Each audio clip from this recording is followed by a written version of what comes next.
एकांत स्थल में कुछ देर बैठने का अभ्यास करना चाहिए। एकांत सुख मासिकम 24 घंटे में 48 मिनट का तो रख ही लो शांत एकांत अपने कमरे में। शयन के समय आधा पौन घंटा अगर आप निकाल पावे बड़ा आनंद आएगा। 24 घंटे आप सेवा दिनचर्या में लगे, आधा घंटे निकाल लो या 48 मिनट शांत बैठो। बिल्कुल कोई माला नहीं, कोई क्रिया नहीं, बिल्कुल आप इस बात को देखना करके शांत बैठो। पहले बैठ जाओ। अब देखो आपका मन कहां है,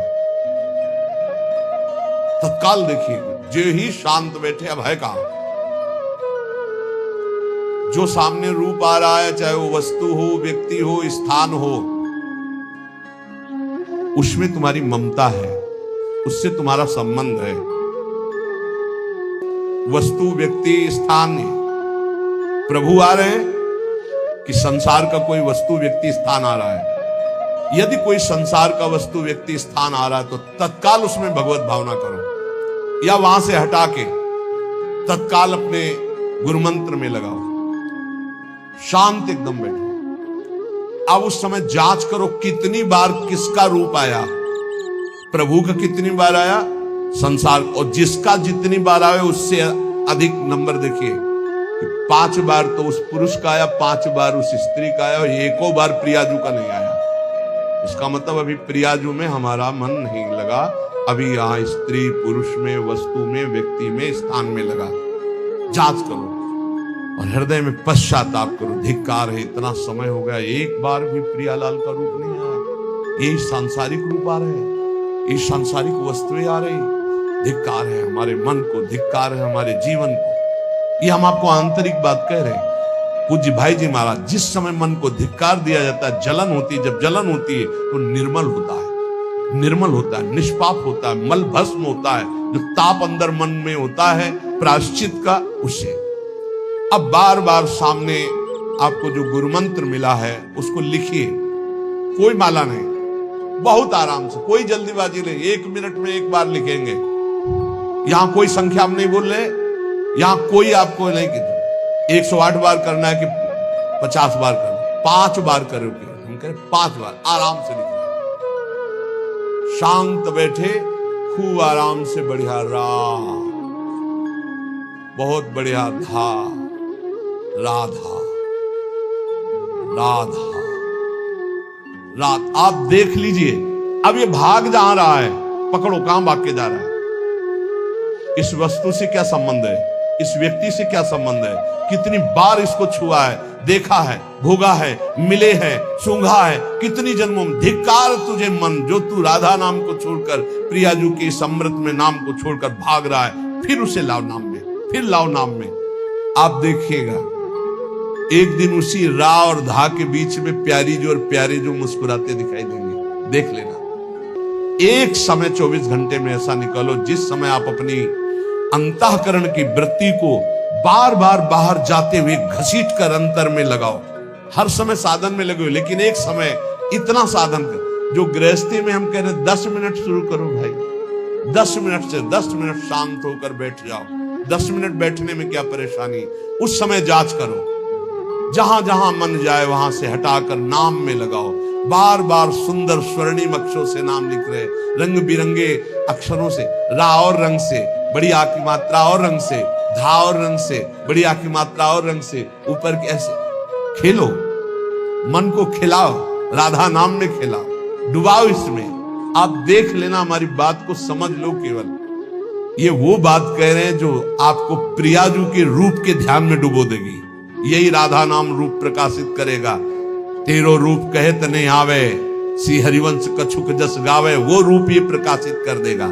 तो कह रहे शून्य स्वेवाव काशेषु, एकांत स्थल में जहां आपको विक्षेप न पड़े। ऐसी वृत्ति के समय अगर आपको कोई शोरगुल सुनाई दे रहा हो, आपका अभ्यास दृढ़ नहीं, तो एक रुई को ऐसे कपड़े में करके, महीन कपड़े में 2 बना लो, ऐसे लगा लो, कान में लगा लो, आवाजें नहीं जाएगी।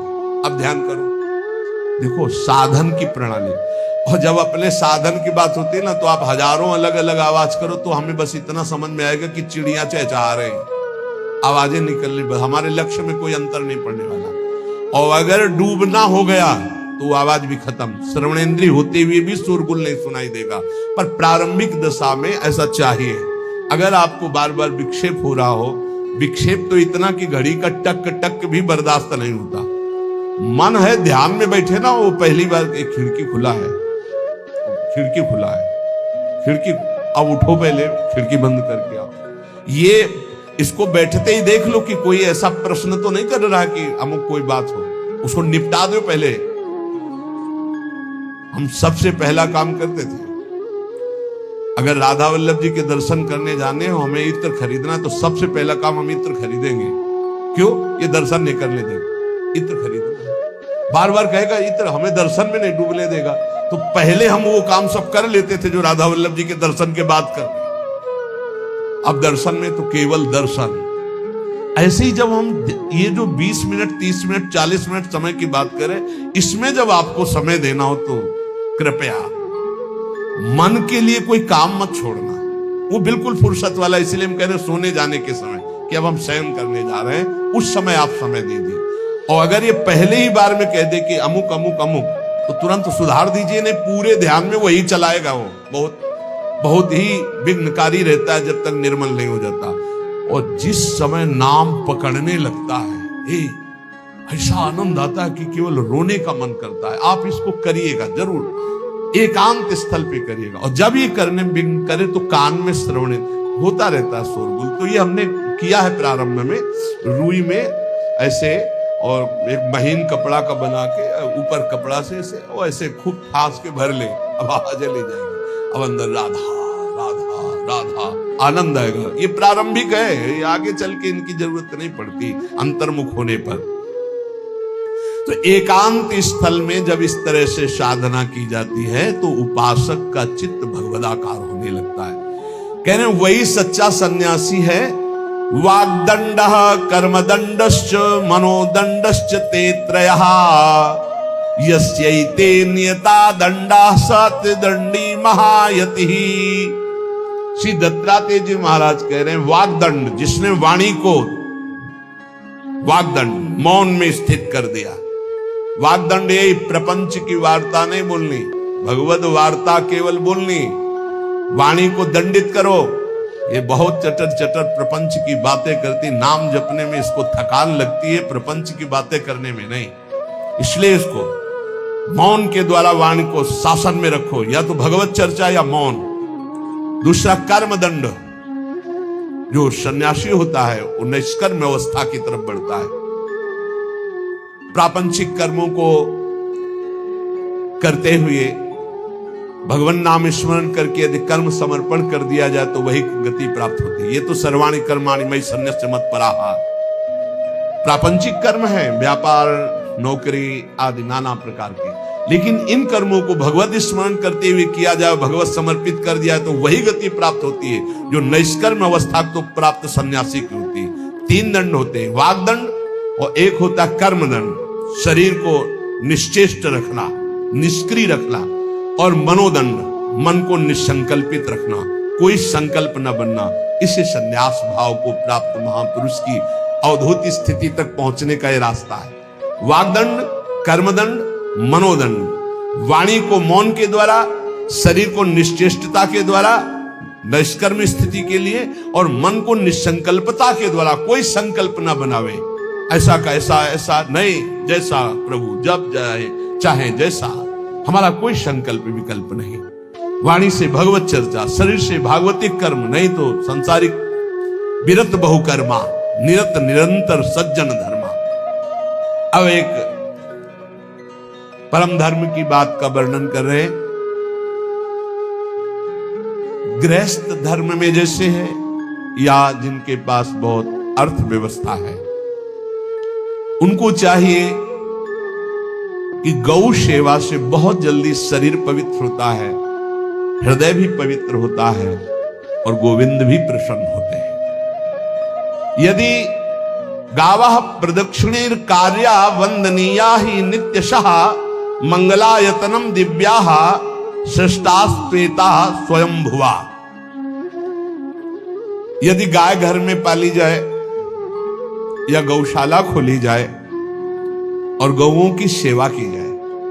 जिनके पास अर्थ है, भाव है, भगवान स्वयं श्री कृष्णचंद्र जी ने गौ सेवा स्वीकार की, गौवें चराई। गौओं की परिक्रमा करने से, जैसे आप प्रभु की बिहारी जी के मंदिर की 4 परिक्रमा करें तो जो फल आपको मिलेगा वही गाय की 4 परिक्रमा कर ले तो आपको प्राप्त हो जाएगा। गौ की प्रदक्षिणा से, गावः प्रदक्षिणी कार्यावंदनीया ही नित्यशः, जो रोज गाय को प्रणाम करता है और गाय की प्रदक्षिणा करता है तो भगवत प्रदक्षिणा का उसे फल प्राप्त होता है। जहां गौएं विराजमान होती हैं वो बड़ा पवित्र दिव्य तीर्थ स्थल माना जाता है। गौएं जहां विराजमान रहती, गौशाला में भजन करे तो कई गुना बढ़कर के प्राप्त होता है। स्वयं ब्रह्मा जी ने गौओं को दिव्य गुणों से विभूषित बनाया है। अप्यागाराणि विप्राणाम देवतायतनानि च यद गोमयेन शुद्ध्यन्तिम किम ब्रूमो हृदिकम ततः। गाय के गोबर से जहां लेपा जाता है वहां जिस देवता का आवाहन करोगे वही देवता आकर विराजमान हो जाएगा। अपवित्र भूमि में भी यदि गाय के गोबर का लेप कर दिया जाए तो परम पवित्र मानी जाती है। गाय बहुत पवित्र, जहां वो बैठती है, जहां वो मूत्र त्याग करती, गोबर त्याग करती, वो स्थान तीर्थ तुल्य पवित्र माना जाता है। भगवान जब गाय के पीछे पीछे चलते तो गोरा जोड़कर उनके मस्तक पर विराजमान होती, उनके मुखारबिंद पर विराजमान होती। बाल गोविंद के अनिष्टों को दूर करने के लिए गाय के पूंछ को उनके ऊपर से झाड़ा देती थी मैया। जब गुरु मंत्र वैदिक सिद्धांत से दिया गया था पहली बार तो पंचगव्य पिलाया गया था। गोमूत्रम गोमयम क्षीरम दधि सर्पिस्तथैव च गवाम पंच पवित्राणि पुनन्ति सकलम जगत। कितना भी बड़ा पापी हो, अगर पंचगव्य पिलाया जाए तो वो वैदिक मंत्रों को स्वीकार करने लायक हो जाता है, पवित्र हो जाता है। पंचगव्य में 5 चीजें गाय की होती है। गाय का मूत्र, गाय का गोबर, गाय का दूध, गाय का दही और गाय का घी, ये 5 मिलाकर पंचगव्य पिलाया गया था। पहली बार जब वैदिक मंत्र दिया गया था तो पंचगव्य बनवाया था गुरुदेव भगवान ने सन्यास, और वो पिलाया था। ये पंचगव्य पिलाने से अपवित्रता का नाश होकर पवित्रता का संचार होता है। इसलिए धन्य है उनका जीवन जो गौ सेवा परायण है भगवत भाव से। गाय में साक्षात भगवान का भाव रखकर गौ सेवा करते हैं। त्रिषिता गौर गृहे बद्धा गेहे कन्या रजस्वला देवशास्त्र सन्निर्माल्य हंति पुण्यम पुराकृतम। यदि घर में गाय बंधी है और भूखी है और प्यासी है तो तुम्हारे सारे पुण्य नष्ट हो जाएंगे।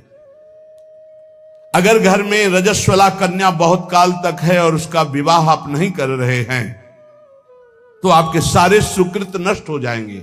यदि घर में ठाकुर जी विराजमान है, कर का पहनाया हुआ माला सुबह तुमने देख लिया तो तुम्हारे सारे पुण्य नष्ट हो जाएंगे, क्योंकि शयन कराते समय तुमने उतारा नहीं, अर्थात तुम सेवा में प्रमाद करते हो।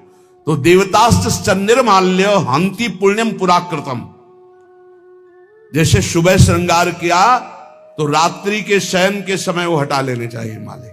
जब हम शयन कराते हैं तो भले पुष्प शैया पे शयन कराएं पर माला नहीं धारण कराएं। श्रृंगार का माला अगर दूसरे दिन दर्शन किए क्यों पहने ठाकुर जी तो तुम्हारे सुकृत नष्ट हो जाएंगे।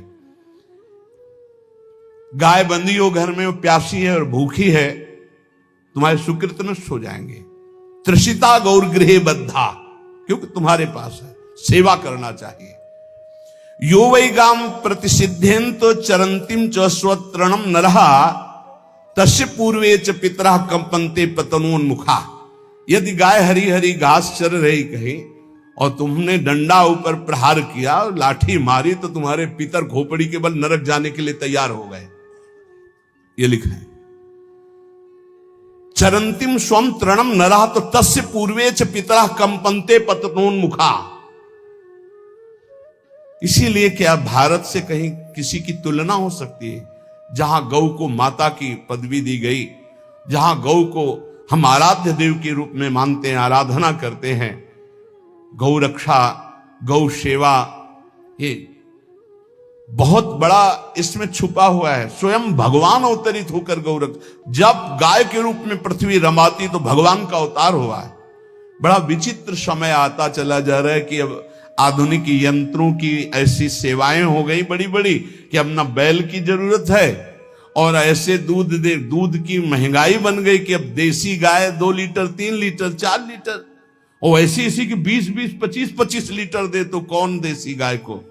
गौओं का सेवा का भावना शास्त्र आज्ञा करता है कि जो प्रतिदिन अग्रग्रासे परोभावा कर्तव्यो भक्ति तोन्वहम अकृत्वा स्वयं आहारम कुर्वम नापनोति दुर्गतिम। जे ही तुम्हारे गृहस्थ में, घरों में पहले होता था, अब तो भगवान जाने, जे ही पहली रोटी तवा में गई तो वो निकाल करके पक्की रखी जाती थी गौग्रास के लिए, पहला रसोई में। तो इसमें लिखा प्रतिदिन स्वभोजनम, पहले स्वयं भोजन न करके गाय के लिए ग्रास निकालना चाहिए। तो जिनके पास अर्थव्यवस्था, जो गृहस्थ धर्म में है या जिनके पास अर्थ है, कुछ रोज 1 रुपया निकालो। हम कह रहे रोज निकालो तो महीने में 30 रुपया होते, 30 रुपया में एक गाय को हरी घास तो एक टाइम पवा ही सकते हो ना, बहुत नहीं है तो 1-1 रुपया निकाल के अगर एक गाय को चारा दोगे तो एक बार का भोजन तो हो ही सकता है। 30 रुपया में हरी घास जाकर के उसके दावा एक बार तो पवा दोगे ना। अग्रग्रासे परोभावा कर्तव्य भक्ति तोन्वहम, भक्ति पूर्वक गाय को 1 ग्रास भोजन में 1 रोटी तो निकालना चाहिए गाय के लिए, ऐसा शास्त्र आज्ञा कहता है। जो ऐसा करता है तो अकृत्वा स्वयमाहारम कुर्वन् नाप्नोति दुर्गतिम, अपने आहार से 1 रोटी निकालकर गाय को देता है और स्वयं 3 रोटी भले पाले 1 रोटी गाय को दे दी तो बोले उसकी दुर्गति नहीं होगी, अर्थात उसके अंदर भाव बढ़ता चला जाएगा वो भगवान की भक्ति में। और तेनाग्नयो हुता सम्यक पितरश्चापि तर्पिताः देवास पूजितास्तेन यो ददाति गवान्हिकम। जो प्रतिदिन गौग्रास निकालता है, अर्पित करता है, तो उसको अग्निहोत्र करने का फल मिलता है, उसके पितरों को तृप्ति मिलती है और समस्त देवताओं के पूजन का फल मिल जाता है जो गौग्रास निकालता है। यो वै ताड्यते यष्ट्याधेनुम मर्त्यो विमूढ़धि, जो मूर्ख मनुष्य, जैसे अब गाय दूध नहीं दे रही, मार डंडे डंडे मार रहे हैं, इंजेक्शन लगा रहे हैं, ऐसे वैसे कर रहे हैं, उसको ताड़ना दे रहे हैं, तो बोले जो मूढ़ बुद्धि मूर्ख मनुष्य, यो वै ताड्यते यष्ट्याधेनुम मर्त्यो विमूढ़धि, वो गाय को लाठी से मारता है, डंडे से मारता है, हाथों से मारता है, तो धर्मराजस्य नगरेशा याति करवर्जिताः, धर्मराज जी पहले अपने नरक में ले जा करके उसके कहते थोड़े थोड़े तिल तिल करके पहले इसके हाथ काटो, मरना है नहीं वहां, अब आराम आराम से थोड़े थोड़े पहले हाथ वर्जिताः, इन्हीं हाथों से गाय को मारा था ना, तो ऐसे थोड़ा थोड़ा काटा जाता है उसके हाथ, कर वर्जिताः, उसके दोनों हाथ काट करके थोड़े थोड़े। यो वै दंसान वार्यति तस्य पूर्वे कृतार्थ काः नृत्यंत सवादिस्मास तरिष्यति भाग्यवान। जो गौ के शरीर को स्नान कराता है, गौ के शरीर को कीट आदि से, मच्छर आदि से रक्षा करता है और खूब अच्छा अच्छा पदार्थ गौ, केवल दूध के लोभ से नहीं, ये हम गौ सेवा की बात कर रहे हैं, ये कि नहीं वहां 10 लीटर दूध देती तो हाथ फेरो, जब दूध नहीं देती है तो चारा भी ठीक से नहीं दे रहे, और उसके ये स्वार्थी हो, गौ सेवा का बात नहीं, वो दूध का लोभी केवल व्यापार की बात करता है। गौ सेवा का तात्पर्य है गौ सेवा, केवल खूब बछड़े को पिला दिया प्रसाद रूप से, जो दूध मिला उसका अपने सेवन की, वो बात तो अलग है।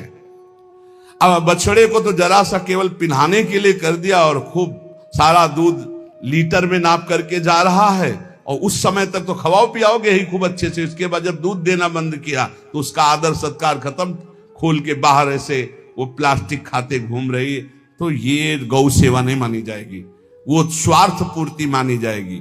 जो सदैव गौ सेवा करता है, उसके दास मच्छर हटाता है, स्नान कराता है, पीठ में हाथ फेरता है, उसके पूर्वज जो पितर होते हैं वो नाच पड़ते हैं, उनका मंगल होना शुरू हो जाता है कि हमारे वंश में गौ सेवक पैदा हुआ, बड़ा भाग्यवान है और वो गौ के द्वारा हमें तार देगा, ऐसा भाव। गौ सेवा हमारे सनातन धर्म में बहुत बड़ा स्थान गौ सेवा का है। पर एक बात ध्यान रखें, इन सब सेवा का फल है भगवान के चिंतन में निरंतर वृत्ति डूब जाए। हमारी एक एक वृत्ति, एक एक क्षण भगवान के चिंतन में डूब जाए। अगर नहीं तो हम आपको उत्तर दे रहे हैं। कल प्रश्न हुआ था कि क्या गौ सेवा के बिना मुक्ति मिल सकती है? क्या महाराज नृग जैसा कोई गौ सेवक हुआ है दानी? भागवत में पढ़ लेना। करोड़ करोड़ गायों को, करोड़ों गौशालाएं थी, एक दो नहीं। इसलिए कह रहे हैं करोड़ों शब्द कि आप उसको कहीं ज्यादा ना समझें। पृथ्वी के कोई भूमि के कण गिन सकता है, बारिश की बूंदे गिन सकता है, लेकिन महाराज नृग की गौएं जितनी दान की गई वो गिनी नहीं जा सकती थी, ऐसा वर्णन आता है। अरबों अर्बुद गौओं की सब स्वर्ण से अभिषिक्त करके ब्राह्मणों को दान करना। इतने बड़े गौ सेवक, इतने बड़े दान करने वाले, एक चूक हो गई, ना दान लेने वाले तपस्वी ब्राह्मण की गाय किसी अन्य ब्राह्मण को दान कर दी, और वो ब्राह्मण ने जब गाय देखी बोली मेरी गाय चुरा ली। बोले महाराज नृग ने दी। महाराज नृग से कहा मेरी गाय है, तो उनका गौशाला में आ गई होगी, आपको 10,000 गौवें देते हैं, आप अपनी गाय। बोले मैं प्रतिग्रह नहीं लेता। जिसने दान लिया था उसने कहा गाय यही लेके जाऊंगा, तो उनका आप गाय छोड़ दीजिए, आपको 10,000 गाय देते। बोले नहीं लूंगा। बस अनजाने के अपराध ने गिरगिट बना दिया था, कुएं का गिरगिट। पर भगवान बड़े कृपालु हैं, गौ सेवक थे, इसलिए गोविंद द्वारिकाधीश जी ने उनका उद्धार किया। सब साधन का फल है अच्युत भावना से युक्त होकर, भगवत भावना से युक्त होकर निरंतर भजन करते हुए सेवा परायण रहो, चराचर जगत की सेवा परायण रहो। भजन करना ही सबसे बड़ा परम धर्म है। हम सब सेवाएं करें जगत की, लेकिन अंदर से राधा राधा राधा, गोविंद गोविंद गोविंद गोविंद, आनंद आ जाएगा। तन से सेवा करो, मन से भगवान के चिंतन, मामनुष्मर युद्ध से भगवान के चिंतन में रहो। सेवा और व्यापार में अंतर होता है। गौ सेवा के बहाने से धन का जो दान लेना है और उसका अपने में प्रयोग करना, मैं पितरों सहित नरक जाना है, लिख लो। गौ सेवा के बहाने से दान लेना और उसका अपने परिवार के सुख में पैसे का प्रयोग कर देना या अपनी वासनाओं की पूर्ति में लगा देना। आया गौ सेवा के लिए और आप प्रयोग कर रहे हैं गाड़ी घोड़ा नाना प्रकार के सांसारिक भोगों में, तो लिख लो पितर सहित तुम्हारे नरक जाएंगे, क्योंकि गौ सेवा के लिए आया है।